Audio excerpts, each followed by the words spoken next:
What if everything you thought was safe, your credit, your future, your own name, was quietly stolen by the people who tucked you in at night? Not tomorrow, not someday. It's already happening. And by the time you notice, the damage is done. But the ending? That's where everything changes. It started with a rejection email. I was sitting at my desk in the tiny apartment I'd been renting for the past 3 years, nursing the last of my morning coffee, when the subject line popped up. Application denied.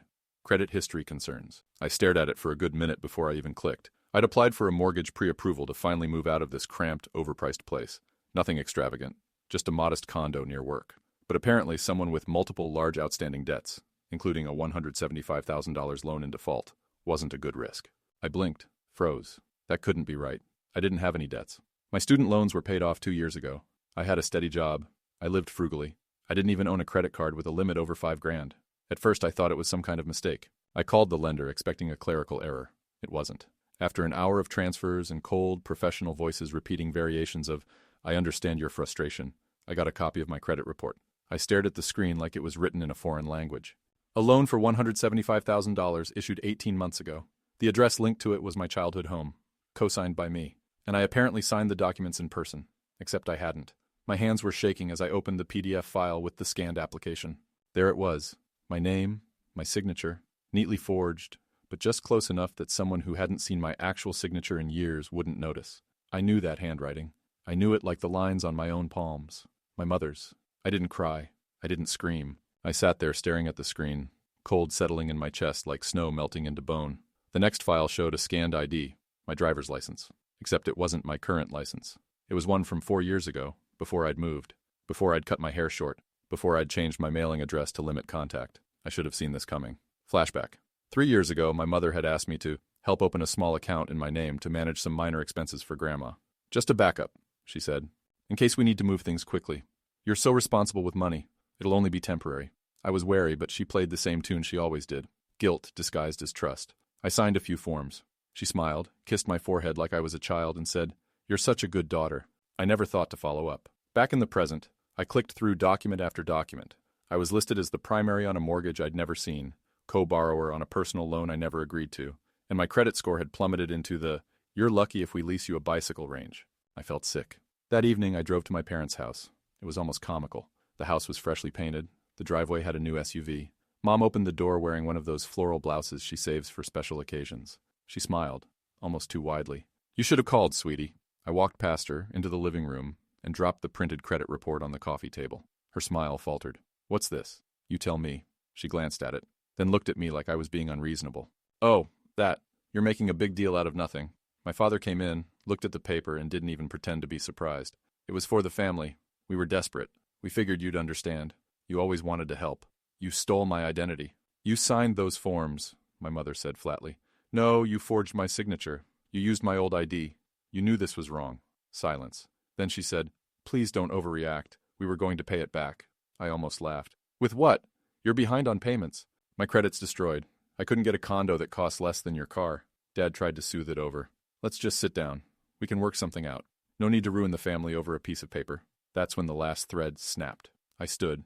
"This isn't a piece of paper. This is my future. My autonomy. You stole from me." Mom's voice sharpened. "So what? You'll call the cops on your parents?"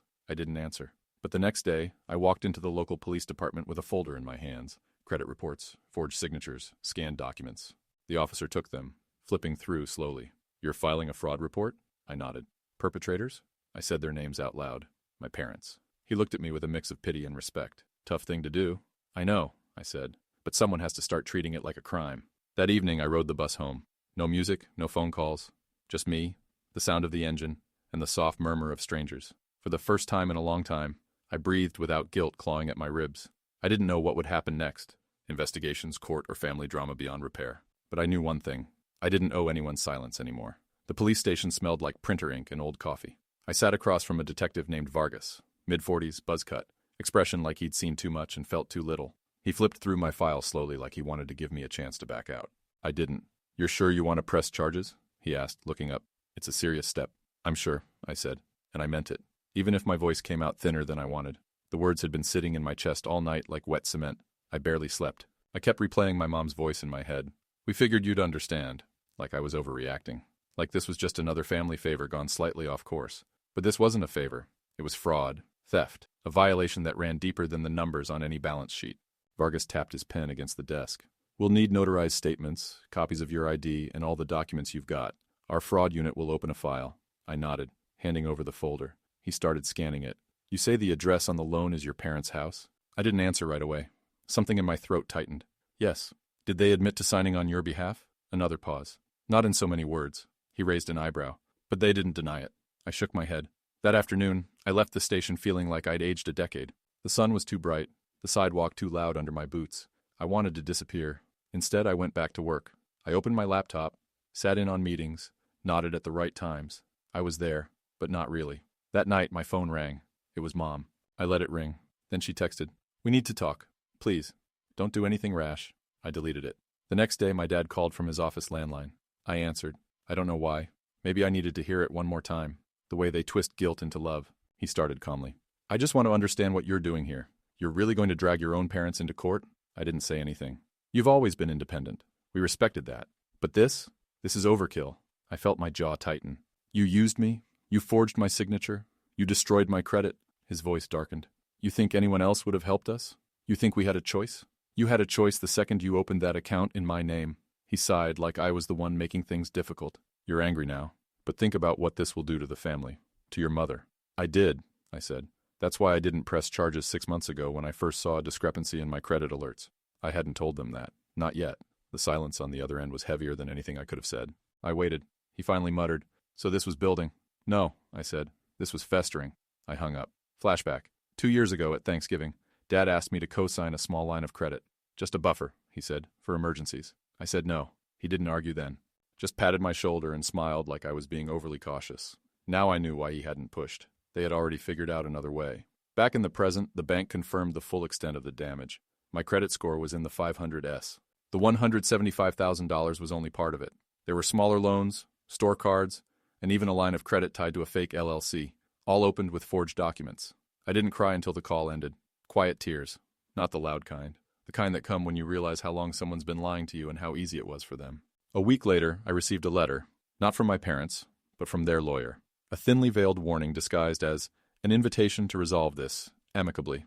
I stared at the letter for a long time before feeding it through my shredder. I wasn't negotiating with people who saw me as a resource, not a daughter. The case was moving forward. The bank fraud team confirmed the signatures didn't match my legal ones. The notary on the loan application was fake. Charges were being prepared. Still, I hadn't told anyone else in the family yet. Not Aunt Linda, who always said I was the strong one. Not my cousin Rachel, who called Mom the glue of the family. Not even my boyfriend Jake. I was ashamed. Not of what they did, of how long I had ignored the signs, of how badly I wanted to believe they'd never do something like this, of how lonely it felt to realize you were raised by people who'd rather ruin your future than face their own mistakes. And yet, in the strangest way, I was starting to feel stronger. Not better, but stronger. Like I was finally living without a leash I didn't know I'd been dragging behind me. I wasn't free yet, but I had finally stopped walking in circles. Jake found the letter. I hadn't meant to leave it out, but I'd been distracted, juggling work emails and paperwork from the fraud investigation. It was sitting on the kitchen counter, crisp, white, legal-headed, and when I walked into the room, he was holding it, eyes scanning the words I hadn't yet had the strength to say out loud. "Your parents forged your name?" His voice was low, cautious. I froze. We'd been dating almost 2 years. Moved in 6 months ago. He'd met my family once during a short brunch that ended with my mom subtly suggesting I stop flaunting my independence. He'd laughed it off. I hadn't. I sat down across from him. "Yeah, why didn't you tell me?" I wanted to say, because I didn't want to see the look you're giving me right now. Pity wrapped in confusion. A silent calculation of what it means to love someone whose own parents betrayed them like a couple of con artists. Instead, I said, "Because I couldn't even say it to myself until last week." He looked back at the letter. "They took out a mortgage. In your name. And credit lines. Business loans. The works." He exhaled, rubbing his hand down his face. Jesus. Silence stretched between us, the kind that's too heavy for a small room. Then, finally, he said, "What do you need?" It was the first moment in days I didn't feel like I was made of glass. "Just stay. That's all." He nodded. That weekend, I told Aunt Linda. Her reaction was predictable. "I'm sure there's been some misunderstanding," she said, already flipping through mental justifications. "Your mother has always been under so much stress. Maybe she didn't realize. She forged my signature, Linda. On a federal loan." She blinked. "But she's your mother." "Exactly." The rest of the conversation dissolved after that. She texted me later asking me to reconsider formal charges. I didn't reply. Flashback. At 16, I'd asked my mom if I could get a debit card. She said I wasn't mature enough to handle money. She used to lock the mailbox so I wouldn't see bank statements. Said it was better if adults handled adult things. I was 29 now and finally seeing what she'd meant by that. A week later, I was called in to identify more documents. Forms filed with the IRS, business paperwork with my name on them, loan approvals from companies I'd never heard of. "You were very busy last year," the investigator joked. I didn't laugh. Every forged page felt like another quiet betrayal, done with steady hands and full knowledge that I'd eventually find out. They hadn't cared. I started therapy soon after. My therapist, Janice, asked in our first session, "When did you first start questioning whether your parents respected your boundaries?"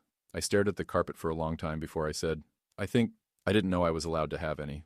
Because every time I pushed back, whether it was declining to co-sign something or saying I didn't want to come home for Christmas, it became about how much I hurt them, about how cold I was becoming, about how family doesn't keep score. But they'd been keeping score. I just wasn't told which game we were playing. The bank filed their own internal complaint. The DA's office asked for a statement. I submitted everything. Emails, texts, forged signatures, old family group messages where my mom guilt-tripped me for abandoning my roots. They were building a case. And my parents? They went quiet. No calls, no texts, not even through third parties. I wondered if they'd lawyered up or if they were still hoping I'd back down. Maybe both. One night, I lay awake, staring at the ceiling. The quiet was too loud. I missed something I couldn't name. Not love exactly, but the illusion of it. The idea that someone, somewhere, still had my back simply because they'd raised me. That illusion was gone now. But in its place, something else had started to grow. Clarity. A hard, clear shape of what I would no longer accept. No more guilt as love. No more silence as loyalty. The case wasn't closed. The pain wasn't over. But for the first time, I felt like I wasn't the one being dishonest anymore. I was telling the truth, even if no one else wanted to hear it. I saw them again, not on purpose. I was coming out of the grocery store just trying to grab dinner after a long day at work, and there they were, Mom and Dad, standing by their car, arguing over something in low, sharp tones. They hadn't seen me yet. I could have walked away. I should have, but I didn't. I walked straight past them, head high, keys in hand. "Hey!" my mom called after me. I stopped. She looked older, not tired, cornered. My dad hung back, arms crossed, silent. "You're really doing this?" she asked, voice too calm to be casual. "Going to court? Pressing charges? Over some paperwork?" I turned to her. "You mean the paperwork where you forged my name and ruined my financial future?" Her mouth tightened. "We said we'd fix it. It's not fixable. My name is on federal fraud reports." She stepped closer. "You're our daughter. How can you stand there and talk to me like I'm a stranger? Because strangers don't usually destroy your credit and expect a hug." Her hand trembled. Whether from anger or guilt, I couldn't tell. "You're going to blow up this family." "No," I said. "You already did. I'm just documenting the wreckage." She said nothing after that, just turned and got in the car. My dad didn't even look back. When I got home, I sat in my car for a long time. Windows up, engine off. I wasn't crying, I was just still. There's a silence that comes after clarity. It's not peaceful. It's weightless. And that's what I felt. Like I had nothing left to prove to them. Like something sacred had finally, fully broken and I wasn't responsible for holding it together anymore. That night, I finished filling out the affidavit for the DA's office. I signed my name, in my own handwriting, no one else's. The day I got the call from the DA's office, I was at work, elbows deep in spreadsheets, pretending like my life wasn't split down the middle. "We're moving forward," the voice said. "Your case is strong." My stomach didn't drop. It settled, like gravity finally knew where to pull. That night, Jake made spaghetti and poured us each a glass of red wine. He didn't say anything at first, just watched me push food around my plate. "You okay?" I nodded, but it felt dishonest. "I thought I'd feel victorious," I said, "but it just feels sad." He didn't try to fix it, just reached across the table and held my hand. The next few days blurred together. Phone interviews with the fraud unit. Paperwork. My bank froze the disputed accounts. The IRS confirmed multiple filings with my forged signature. It was surreal, watching your life dissected like evidence, piece by piece. And through it all, silence from my parents. Until a letter arrived. Handwritten, no return address. I opened it on the balcony. It wasn't an apology. It was a defense. "We didn't think it would come to this. We were trying to survive. Family should be able to forgive." The last line. "You're punishing us for trusting you." I sat there a long time after reading it, let the wind fold the pages shut. Then I lit a match and burned it in the ashtray. Some fires you don't put out. You let them finish what they started. The next morning, I picked up the phone and called my attorney. "I'm ready," I said. "Let's go all the way." The courtroom was smaller than I imagined. Sterile, quiet, no drama, just the hum of fluorescent lights and the scratch of pens on legal pads. They weren't handcuffed. They sat at the defense table in polished shoes and somber clothes, playing the part of two concerned, misunderstood parents. I didn't look at them. The prosecutor laid out the charges. Fraud, identity theft, falsifying legal documents. Their lawyer objected, argued lack of intent, insisted it was a family misunderstanding. Then it was my turn. I took the stand with dry hands and a pulse that felt like it belonged to someone else. They asked me to explain, from the beginning, what happened. I told them how my credit collapsed, how I discovered accounts I never opened, how I traced it all back to the house I grew up in, how my signature was forged with chilling precision. I didn't cry. I didn't shake. I spoke like someone filing a final report on a dead relationship. Their lawyer tried to paint me as vindictive, said I was bitter, said I could have handled it privately. I looked him in the eye and said, "They stole my future."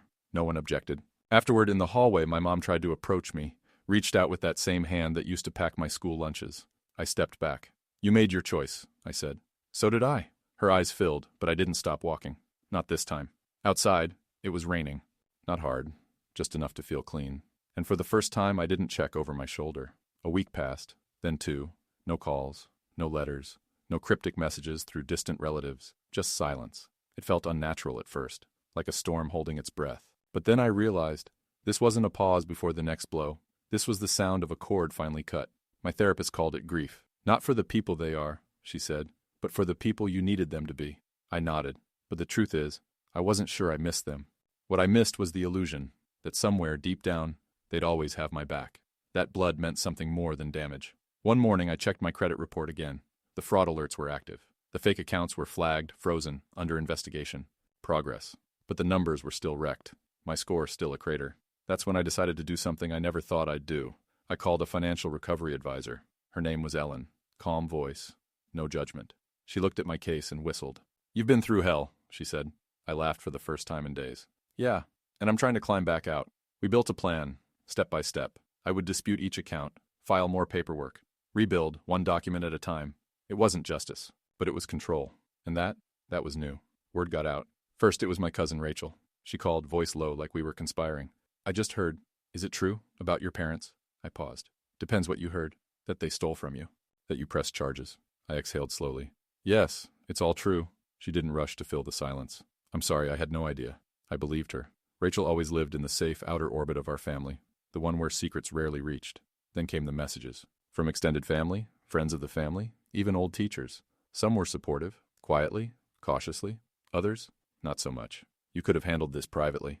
They're your parents. Family's complicated. Do you really want to see them go to jail?" As if I had wanted any of this. I stopped responding. One night, I got a Facebook message from someone I didn't recognize, Mom's old church friend.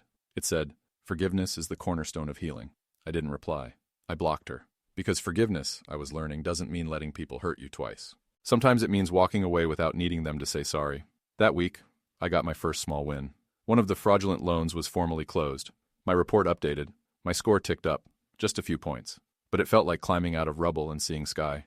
Just a sliver. But enough. The court hearing was set for next month. Until then, I was in limbo. Working, sleeping, building pieces of a future that still felt slightly out of reach. Everything in my life had narrowed to paperwork and caution, like I was constantly waiting for another shoe to drop. Jake had been patient. Steady. But one night, as we cleaned up after dinner, he asked, "Have you thought about what happens after all this?" I didn't answer right away because the truth was, I hadn't. Not really. My life had become a fire I was constantly trying to put out. "I guess I just want to feel like I own my life again," I finally said. He nodded. "You already do." It didn't feel that way yet, but maybe it would. I started dreaming again. Not good dreams. Uneven ones. Flashbacks. Twisted versions of old memories. Me as a teenager, signing things I didn't understand. My mom smiling too widely.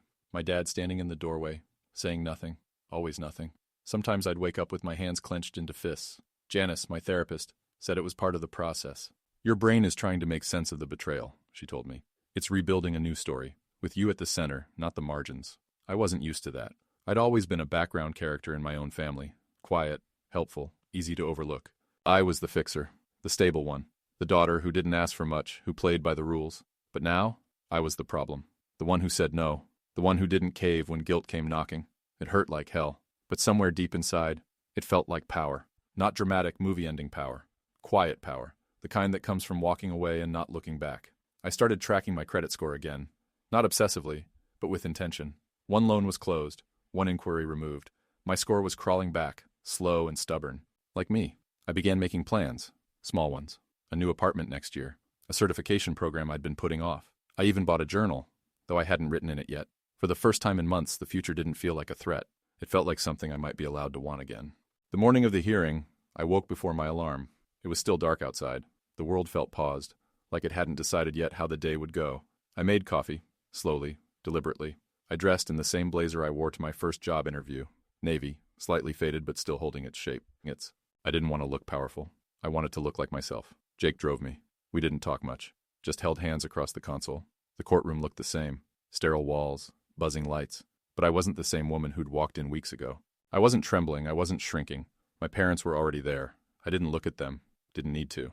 The judge reviewed the charges, the documents, the statements. Their lawyer requested a settlement. Lesser charges, repayment, counseling. No jail time. Just restitution and probation. I could have objected, could have pushed for more, but I didn't. Because I realized justice, for me, wasn't about punishment. It was about separation. I stood when asked if I had anything to say. I looked at the judge, not at them. They stole my name, I said. My credit, my sense of safety. But they don't get to steal my voice. Not anymore. The judge nodded. So did the prosecutor. The gavel fell, and just like that, it was done. Outside, the sky had cleared. Sunlight cut through the clouds in long, clean streaks. Jake and I walked down the courthouse steps in silence. I didn't cry. I didn't smile. I just breathed. Later that afternoon, I sat alone on the bus. Window seat. My folder of documents beside me, zipped shut. The city passed in blurs. Sidewalks, windows, strangers. For the first time in months, my chest wasn't tight. Not with guilt, not with fear, not with the ache of wishing things had been different. It wasn't peace. Not yet. But it was freedom. And that was enough for now.